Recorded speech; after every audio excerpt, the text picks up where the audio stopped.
Welcome back to Wellness Wave Radio. Thanks for tuning in this morning to ride the wave with us. Each week our goal is to give you at least one suggestion that will make your life a little better.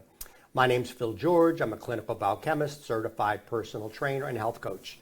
Please remember, everything we discuss in the show is for informational purposes only and should not be taken as medical advice. Always seek the guidance of your medical professional. But today, we're not going to give you any medical advice. We are going to give you a lot of advice on tennis, pickleball, and life in general. And I suggest you take this advice. So we got Coach Kane here, one of the top coaches in New England. And how much are we paying you to be on the show again? Not enough, not enough. But I'm glad to talk about the world's healthiest sport, tennis. And May, as you know, is the tennis month. Yeah. But we're going to talk a little about pickleball, and I hope we talk a lot about students of the game like Brooke. Yeah. In fact, there's a first part to this. As usual, when Jim and I go off on tangents, we have one plan, and the plan never happened. So it was going so well in the beginning, at least I think so, that we kind of stayed on that track.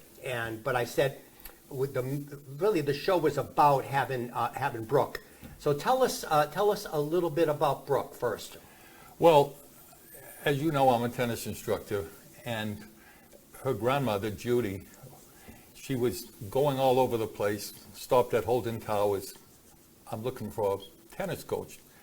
Brooke is looking for one sport that she can really work at, develop, become good at it. So Kevin Dunleavy at the time was the pro, and he said, Jim Kane. I don't know why he mentioned Jim Kane, except maybe he had enough business, but he said he knows I'm a pretty good coach.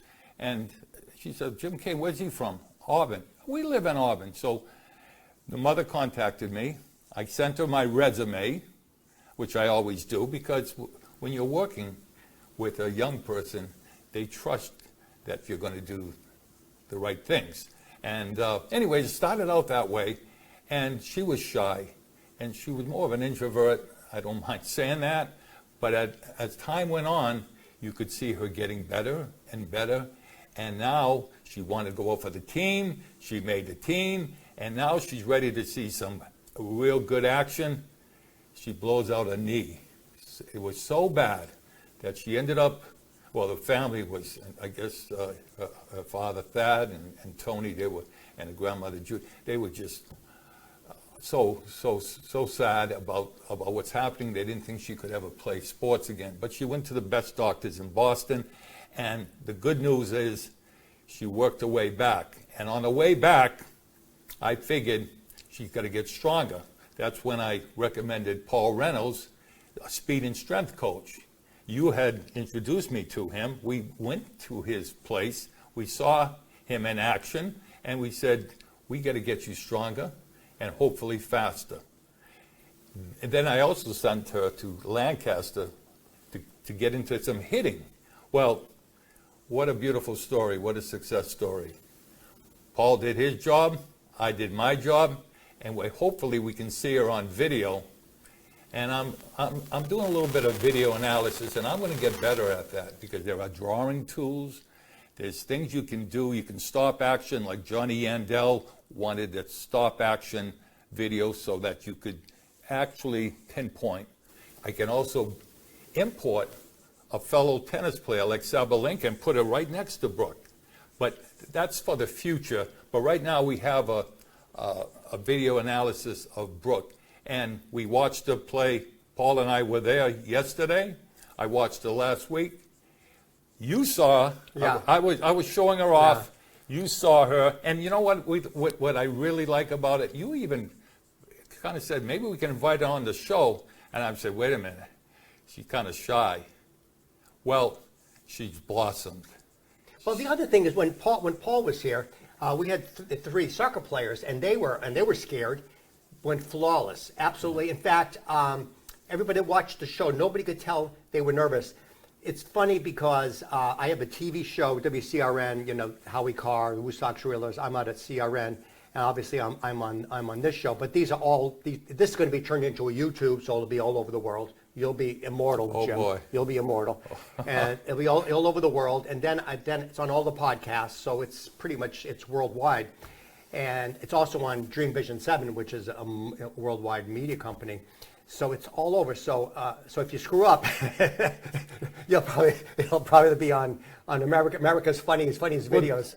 But Take two. Take 22. No, go ahead. so anyway, when the girls were here again, went flawless. But so many people when Kelly and I when we did the Healthy Kids at the Greendale Y, I had a chiropractor, a woman there, a younger woman over there, and I said, geez, I said, you really should come on the show.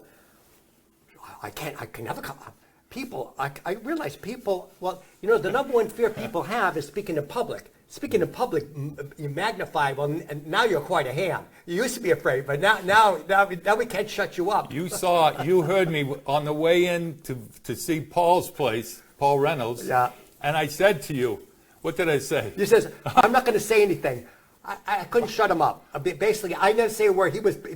Once you get excited, and what I tell people, Jim, when I tell people on the show, once your enthusiasm, once your passion takes over, you're going to forget. I say it's going to be a conversation just like this, just like we're having here. You're not going to look at the camera. You're not going to do anything else. We do it. And I find out, without exception, the other thing, if anybody out there wants to come on the show, if you're an athlete, you want to share something, come on down. I got a radio show, I got a TV show. Just email me, philgeorge@charter.net. Paul just introduced me to somebody else that has a gym. She can come on the show. So if you want to promote your business or you want like that, email me. Love to have you on. Don't be afraid. But I had this. And you have a little secret. You kick me when I talk too much. Yeah. So if you're coming on a show and you get excited and you get triggered and you want to, you have the passion for you, you'll kick people. Well, no. Actually, that's not true. Wait a minute, no, but we talked about that. Yeah. What happens when on the show? In fact, I had a direct primary care doctor, a physician on the show. Her husband, like me, was a clinical biochemist. Had him on the show this weekend. Great show, by the way. Email me, philgeorge@charter.net. I'll send it over to you. We basically, I said to them, what happens is, when the three of us are talking, if you want to speak next, just put up your finger like this. It means that I know I'm going to stop and then I'll go to you. And so we do that on the radio. We could do it here, but I guess it maybe looks weird. I don't know. Yeah, I think it looks weird. I like the kicking just part. a little bit. And we should see the Brooke Yeah, video. before- And then I have a few, if we have time. What can you do on your own at home? And we got this. We got the boxing where you eye on the ball, quick hands. We've got the famous Spivo. You want topspin? Hey, stop. We're getting off topic again, Jim. I'm excited to get stay kicked. on topic. Kick me. I do the same thing. Jim and I are funny. We'll just go off on these tangents. We start one way, and we wind up over here in left field somehow. So, all right, can we start the video showing Brooke? Hello, Art. Ready? Can you show Brooke? Yeah. I videotaped it. It may be along the scrappy version, but I'm going to... There we go. There she is. Oh, okay. But we No, concentrated on the you're going to forehand. talk now, I wanted think. To cut down on the pace and Okay, you're also running a it? strong No, it foundation. takes a while and for it I'd to like move, you I- to get I- into I that believe. athletic profile whereby Well, you're, anyway, there's Brooke. you're bending your knees Now, and is your head is a somebody little feeding bit her the lower. ball, or are you feeding her the ball? I think that would help. It's a Let's ball machine. continue and see how you're doing. Okay, here she goes. Here she goes. Moving to Okay, here, your right. There's slow You motion. can get an Can open they hear us stance. talking? Yeah, Take she can a hear us. picture of that. Look at that. What a forehand. Eyes on the ball, open stance, Your head is on the ball. no head Point shifting, of contact. and Love that's that. what I And you know what I like? love. Your Now, back foot isn't the weight will moving go too early. forward. That was In a matter concern of mine, time. You and may we're have to... gonna continue. There you go. Now Look at that slow. finish. See that All right. finish? What a great finish. Right Like now, you're I'm moving working better, on you're stronger, you're athletic faster, profile, and and you do we have that wanted to open bend stance the and knees a little left-handed more. back, oh, and there it is. I you don't love wanna that. be, It's very elasticity head in shifting, and the you're arm. doing a And you beautiful get a lot of job. young I may kids take a who still are very picture loose, and it's of good to be loose and your- relaxed when you're hitting a forehand. Oh, this is a great- we're But see checking now he it there. throws it. Now This is see a her great racket picture. head facing So you're down, looking at the That's ball, all. the arms left slightly hand is bent. here. Her You got front a nice shoulder is turn. back to it. You have, She's getting her shoulder into it, right, Jim? Picture an open perfect, stance, and I like Phil. that Picture racket perfect. The left hand gets that unit turn Right set. about Now here, she's ready to it's there. So I closed, put that. I'm that's learning gonna with help you those in terms tools, of top drawing spin. tools. We talked about But you can Steve-O see today, where rackets and you close, did a and, good and, job. and she's going to You come do below wanna the get ball, and below she's going the to ball. get top We did spin on the talk ball. about that, too. But Get yeah, below I the tried to ball circle it, and now there she goes. Swing nice But see, ball. now that's- see that I'm gonna great finish? I used to tell my and I'm students, going to pat yourself show on the you. back, Great and that's job. exactly Looks what like she you're did. really- That's really beautiful. improving. I You're think stronger, that's you're just faster, about it. and, That's it. But keep it up. And that's I a look nice forward job, to and that seeing you play she didn't in play 3 years ago. competition today. We All can't right. Yeah. forget that. So, I mean, and when Jim showed that to me, I was like so impressed. It's a professional forehand, the follow through, everything else.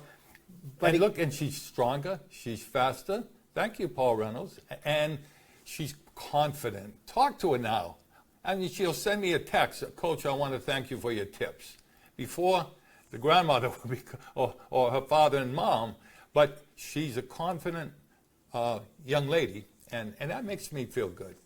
Yeah, and again, we talked before about whether it's health coaching or whether it's it's tennis coaching or life coaching or anything.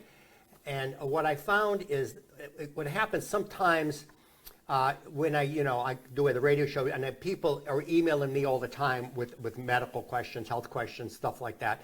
Again, email me, philgeorge@charter.net, if you have any questions about anything. I'll answer you. And a lot of times what I'll do is I will actually read, and not your name will be private, just Jim asked this, and this. And Yeah. one of the questions I got a lot of feedback on this. Have you ever heard of a thing called tinnitus or tinnitus? I heard that. Tell me more. Ringing of the ears. So what happens yes. is you get ringing in your ears all the time. There was a very famous CEO that actually killed himself because it was maddening. It goes over and over again. So actually, there was a caller called into my radio show, and he says, can you get anything about And I had an audiologist, an ear doctor, on the show about that. That was maybe a couple of years ago. But what happens is, I'd like to say tinnitus because it sounds, but the actual pronunciation is tinnitus. Okay, I didn't know that. I like tinnitus. Yeah. I know the right I like the other pronunciation better.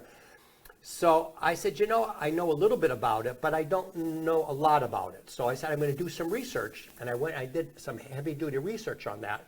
And I did in fact, I said to this gentleman, I said, I'm going to do an entire show on just tinnitus.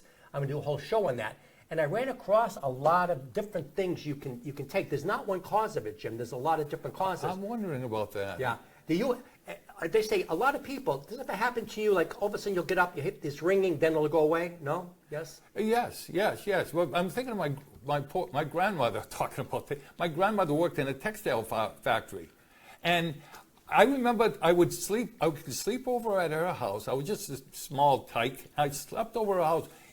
She said, if you teach me English, you can stay at my house. But I remember one time waking up and she was yelling, talking about her ears. I think it might have been Yeah. And she was in agony. Yeah.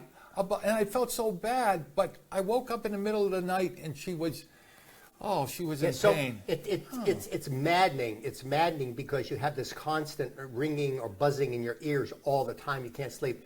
So I'm not going to get into it now because this is a tennis show. See, I've already gone off another tangent. Yeah. See, we started with tennis. We come with And tinnitus. now we're talking about my grandmother's And textile then- mill so, experience. this show's all over the place. But- so I'm going to change my show's name to Hodgepodge. you don't know. I'll be Hodge, you'll be Podge. Hey, that's it. You guys are not going to know what you're going to get. You tune in. We're going to start with one topic. We're going to wind up talking about cheese on the moon. You know what I mean? That's what it's going to head up. Do you think we could talk about a few of these items? That's what the show's supposed to be about, Jim. So go ahead. Okay. Topspin. If you saw Brooke had a beautiful topspin. And I connected with a friend in Germany who invented Spivo.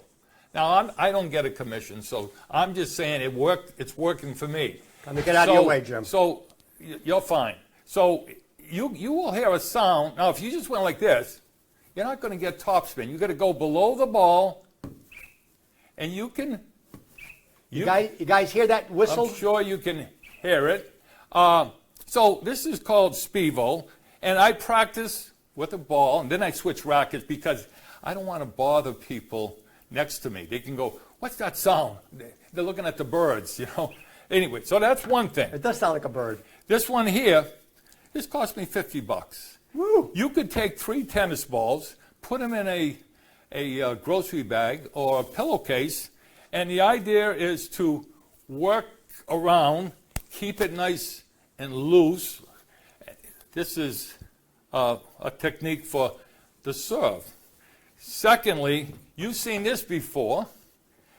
This is, you know what, you noticed with Brooke, her head was not shifting. She was focused on the ball.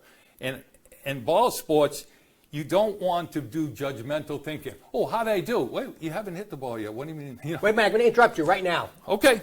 Okay, remember our good friend Vic Braden? I sure do. Okay. I saw him in person. So what Vic Braden would say, well, first of all, your brain works much, much faster than your body does. Your brain is always ahead. So what Vic Braden used to say was, when the ball's coming and you go to hit it, what happens is your brain thinks you've already hit the ball, but you haven't hit the ball. So what happens is, these two heads are connected. So when you think you've hit the ball and you lift your head, this racket head goes up and you're going to wind up mishitting the ball.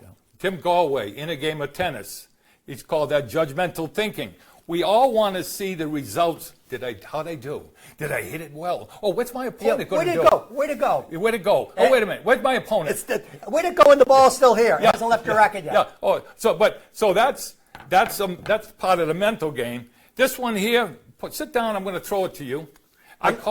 Yeah, okay. Oh, no, you're fine. I call out a color, Yeah. and you would actually stand about 10 feet away. Okay. And if I say green, now try it one hand. You cheated. I saw you. I always cheat. You know that. Okay.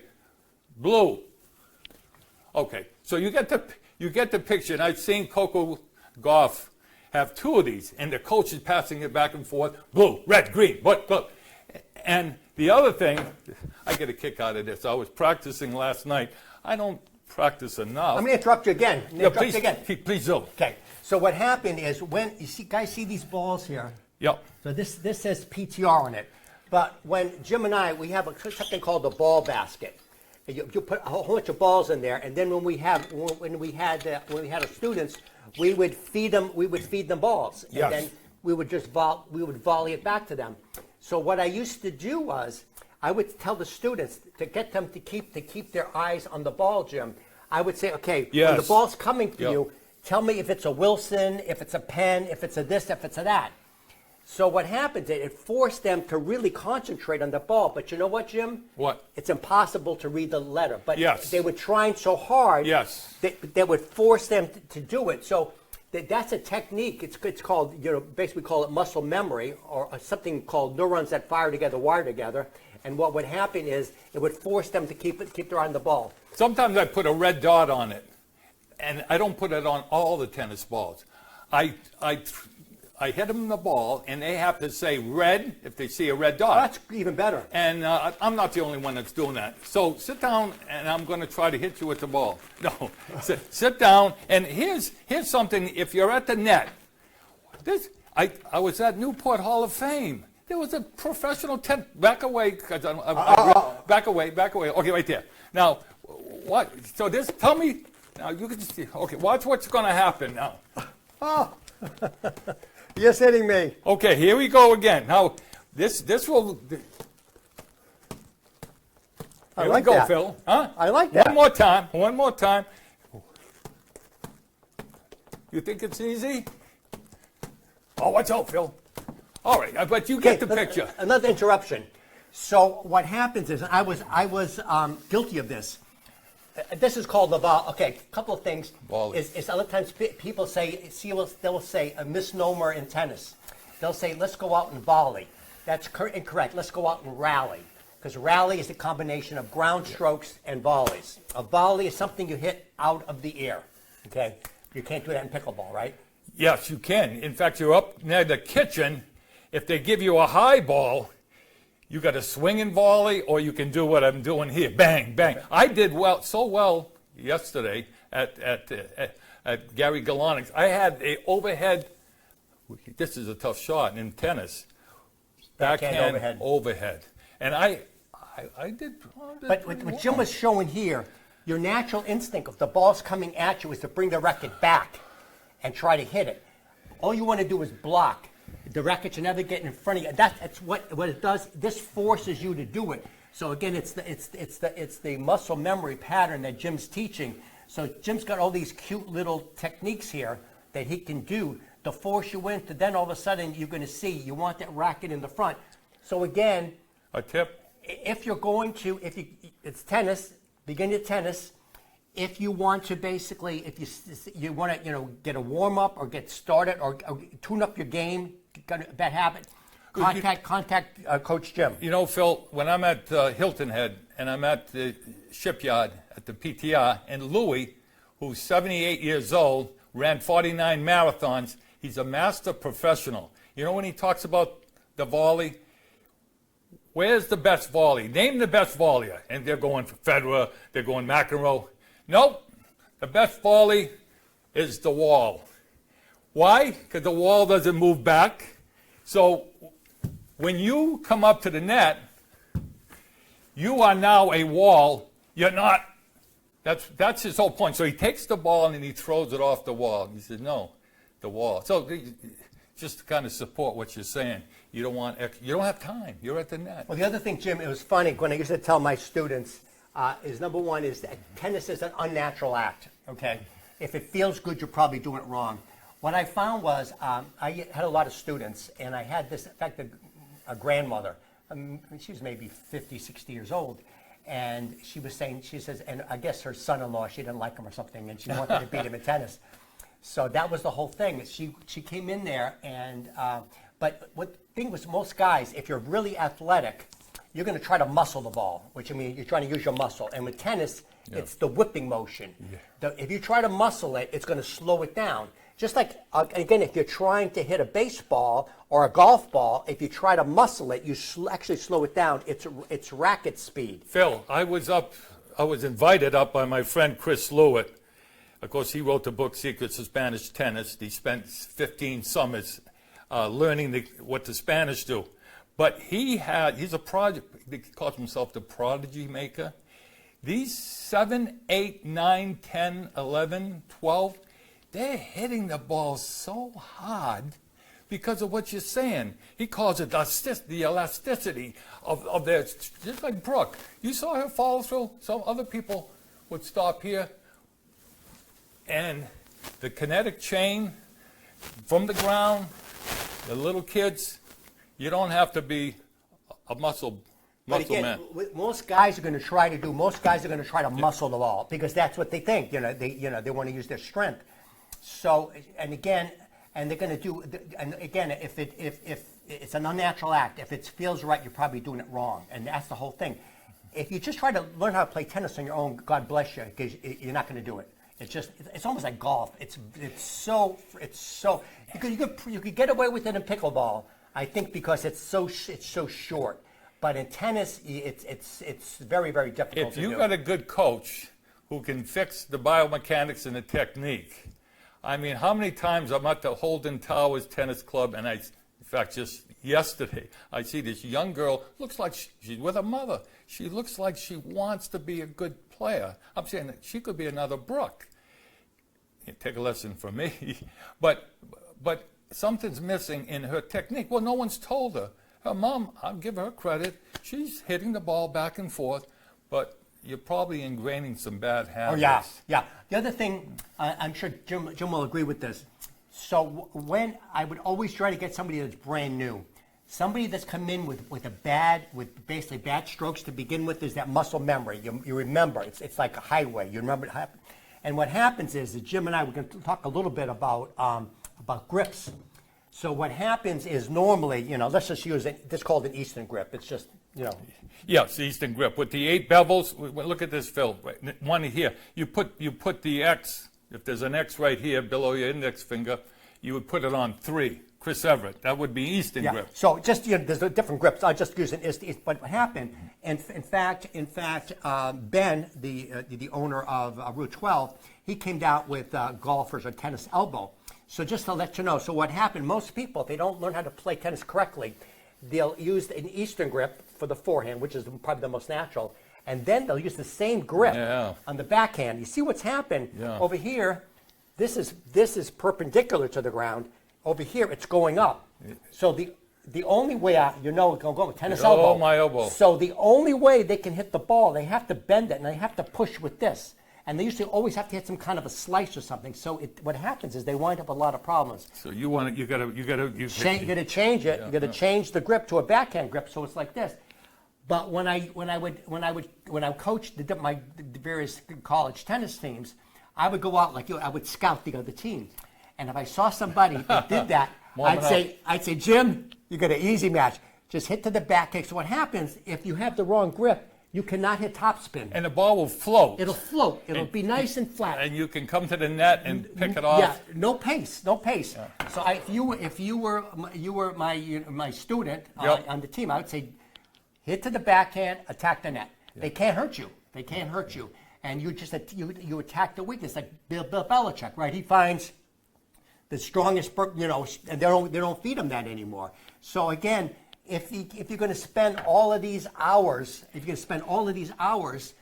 trying to play tennis, spend a little bit of time. What do you charge? $2,000 an hour now? Not quite. But but the practice, that new term stacking I talked to you about, I mentioned to your audience about stacking. You could practice 10 minutes a day, and in my car I've got the Topspin Pro, and I've got the Coach's Eye. I've got all the props. But just take 5 minutes, and it's what it's called stacking. Take 10,000 steps a day. That's like running 70 marathons. You save $8 a day. What's that? $3,000.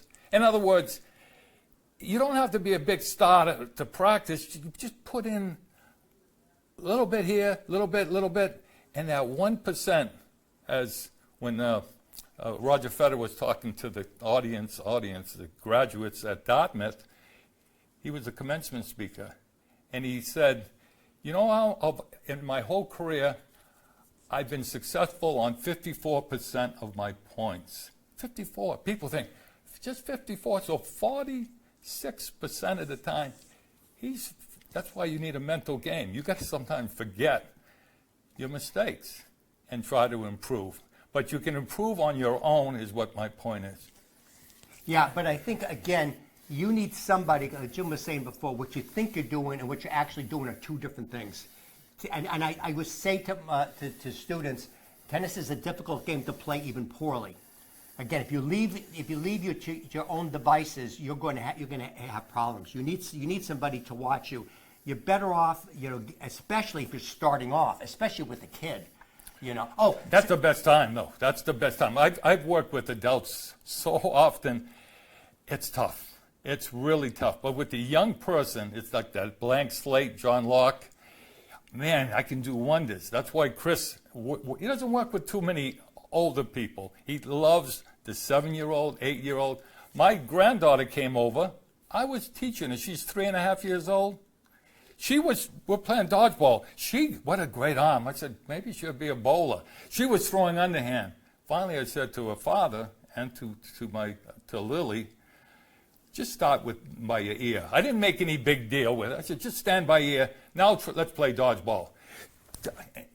What did I do? I told her how to throw, and someday she'll know how to serve, because serving is a throwing motion. So it's never too young to start doing something. Right. The other thing is that we talked before is there's a lot of carryover with sports. Let's see if you agree with this. One thing is a pitcher. Pitchers usually make really good servers because it's the same motion. Football players, pretty much the same motion. So once you have that down, I used to play with this one guy. Even volleyball, believe it or not, I'm not a volleyball player, but Tomas would say, I was a great volleyball. And when you serve in volleyball, same thing. But I'm just going to add No, that's the whole thing. So there's a lot of carryover. But going back, mentioning Tennis Week and all that.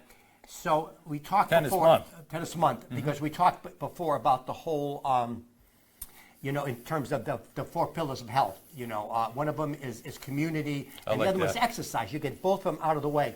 The other, I forgot to mention this on our previous show, but when I was playing tennis, coaching tennis, what would happen is I was also working at the hospital. So a lot of times, there's a lot of stress.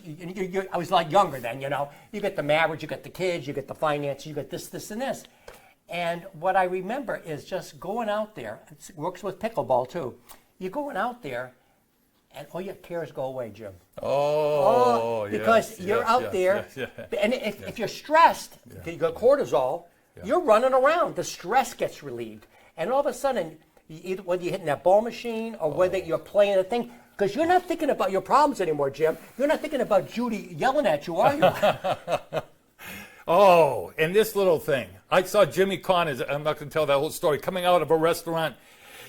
I thought he was on drugs. We got to go hit. Come on, Lonnie. We got to hit. Let's go. I'm going, wait a minute. He's practicing. And I got some of that in me. I take that ball machine and I just want to hit the ball. What a great feeling. Yeah. Yeah, no, that's what it is. Oh. It's what'll happen is if you're stressed, and they say cortisol is a big killer, heart disease and things like that. So what happens again, going back to my smart monkey one. Again, we're 99% the same as a chimpanzee. So what happens is, if there's a really good book by Robert Sapolsky out of Stanford called "Why Zebras Don't Get Ulcers." Okay. So what happens is the zebra's walking along, he's nice and happy, and then the lion chases him. One of two things happen, Jim. Either the lion catches him and he's dead, or he escapes. What happens? But once that zebra escapes, Jim, he's back. He's not worried about the lion anymore, okay? But what happens is us, as smart monkeys, we're not that, my sister said we're not that smart. The monkeys are smarter than we are. We hold that stress in and we perseverate about it. So all of a sudden, you're ready to leave the house, and Judy says to you, Jim, I told you I want you to mow that damn lawn. And then you're getting stressed, you're like this, and that stress builds up. But unless you're running away from the lion, or you're doing something else, you got to relieve that stress. So you go out there, and instead of you hitting Judy, which I know you would never do, you hit that tennis ball. Yeah, like you hit the tennis ball, and you forget about it. Your boss yells at you at work. Yeah. Okay, you're stressed. Go out for a run, go out for this. Because your cortisol, you have to get rid of that cortisol, Jim. It's an escape from the stress, too. And I'll be playing with the professor from a local college, and we're friends. And we're going to be relaxed, and we're going to compete. But and afterwards, how many times I'll say, what a beautiful day. Oh, we're so lucky. Oh, man, that was fun. Oh, yeah, Jim, you got me ready for the tournament. But it's that relaxation response that can bring your heart rate down, as Dr. Benson said from Harvard in that book. And you're right. It's a way for me to escape. When I was a teacher, and I decided to take all the challenging youngsters in, I got to the Worcester Tennis Club with another teacher, and it was like, it's tough. When I went for a physical right after my teaching, and my heart rate was up, this was up. Blood pressure's up, yeah. And I said to the doctor, could I do that over again? I said, I just got out of teaching because I decided to take the challenge. That's another story, but the tennis, that was such a place to escape. The other thing is you get a lot of highs and lows in tennis. But I'm going to brag for Jim right now. He won't brag for himself. I'm going to brag for him. Oh, go ahead. Okay. So what Jim did, it was why don't you read it out? I sent you that. No. I'm kidding. So this isn't on the script. We're going unscripted. Oh. So what happens is you get some really proud moments in tennis, and I was very proud of Jim in this one. So there was called an open tournament, wherever it was, Holden Hills. Yeah, I hate to mention it in case somebody. Anyway, go ahead. So Holden Hills, which means anybody can play. You could have the lowest player or the highest player. It's open. It means you could be Roger. You could be Roger Federer and come in. Worcester County. So Jim wound up playing an 17-year-old kid. I won't mention the school because he's around, but this kid played for school. So this was a really high level player, and Jim wound up beating the guy. which, I mean, that's amazing. You know, Jim, you're 40 years old now, right? Anyway, so he's a little bit older than 40, and basically, and he beat this kid. I mean, and people in the stands were like, you know, and it's an inspiration to other people too. What happens is you could be at this age and you can still compete with a relatively young kid and do it. And it goes back when I told you. Experience. It's experience. What happened when I was playing, like Jim, it's something called a drop shot, which means you just barely get it over the net. It takes a lot of finesse. Yeah. And it takes a lot of practice to do it. We did in pickleball too. And what I found is if I would find a certain player I was playing against, if I was losing, I would change my game up. And I remember one match I played, the guy was beating me, but I just drop, and drove him crazy because he wasn't good at the net. Yep. So I was able to mix my game up, and I know Jim does this all the time. Jim will find out what your weakness is. In fact, you said once, you said that you have to promise his opponents that he wouldn't drop shot him. Well, I had to put it in writing to one opponent and then the other opponent, I was playing USTA at the Y, Greendale Y, and this guy was a power hitter. Then I started the drop shot.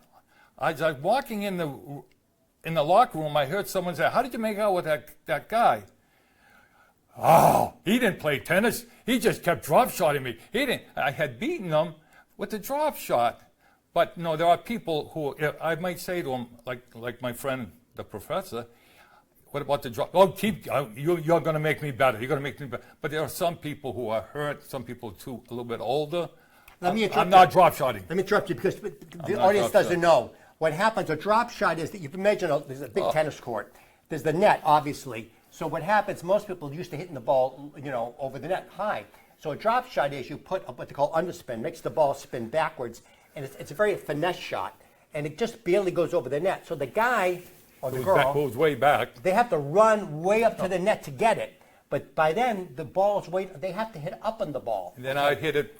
And then you can lob over their head. You could actually like yo-yo people. You could make running back and forth, back and forth. It's Chinese water torture. When I was playing Sean Sutton, maybe there was a little wind there, but my drop shot came back to my side twice. And then he said he was writing. He's one of the better sports writers, tennis writers. And after Bud Collins was #1. But anyways, he said, if you ever did that 3 times, I'm going to write an article about it. I tried to do it 3 times. I couldn't do it 3 times. But that's how devastating a drop shot can be. I even checked the wind. I was telling Paul Reynolds today when we went to see our protege play. There's a way to play the wind. Oh, sure. If the wind is blowing towards me, here comes the drop shot, and it may even come back on my side, and they don't realize if the ball comes back on my side, you can reach over the net. That's the only time you can. But you can't touch the net. You can't touch the net. But so I'm going to tell them again. I'm going to give another one. I'm going to give you secrets away. Okay. So if you play Jim, and he goes like this, you know the drop shot's coming because he's checking the wind. I think we're coming up towards the end of the show. Okay. Have you given us we've been blabbing a lot of times. So again, it's tennis month. Tennis month. Contact myself, Phil George at charter.net, or email Jim and your email. Coach Kane at AOL.com. And we can get you the video. Jim will do it. You don't even have to meet with him, and will analyze it. In fact, Jim, I'll have you back on the show. We'll put it up here. And if you want, you can put a mask on if you don't want to be on TV. So we. Well, I'm learning. Dartfish is the app I'm using, and they have all the drawing too. They have everything, but I'm not an expert yet. So my videos are a little bit on the scrappy side. But I thought that was good. Yeah. But he's going to get better and better. I'm going to get better. But again, it's a way to do it, and Jim's prices are extremely reasonable. Much, you know. I joke with Jim all the time that he's basic. It's ridiculous what he charges, but he does it because he loves tennis and he wants to spread it. In fact, maybe at time, you were nominated as coach of the Coach Appreciation twice now, and I'm very honored, not because I can win the big prize, but just It's Yeah, in my, we have, I'm not going to read one time. They chose at the end, all documentaries from people writing in about how much they helped them in life. So Jim, thanks so much for coming on, my friend. Thank you. Have to have Always you a back on pleasure. again. Okay, thanks. Tune in next week, guys. We'll see you. Thank you. One of the most common questions I'm asked as a biochemist and health coach is, what are the best supplements to take? Choosing supplements is a tricky business. Many companies have poor quality control and questionable ingredients. In the past, I had to send clients to several different websites. I am now able to offer one-stop shopping for all the quality brands I recommend with no shipping cost and a lower price in most cases. Just email me, philgeorge@charter.net, for a free consult.